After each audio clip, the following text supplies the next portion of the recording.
Nag-crave naman ako guys ng isang pagkain. Pero this time very simple. Magpakulo ko ng tubig. Once kumulo kasama yung sibuyas, konting asin, may konting bawang lang yan. Tapos pamintang buo na konti lang din.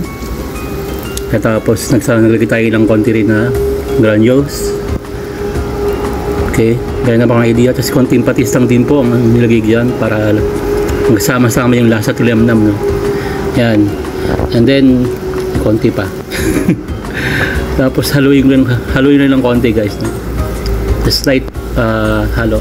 Then pag kumulo na siyang ganyan, next ko na nilagay dyan ay ang miswa, special miswa dito sa Malaysia. Yan, so nilagay ko na yung miswa. Sabi ko siya kahit guys, napakadaling gawin nito eh.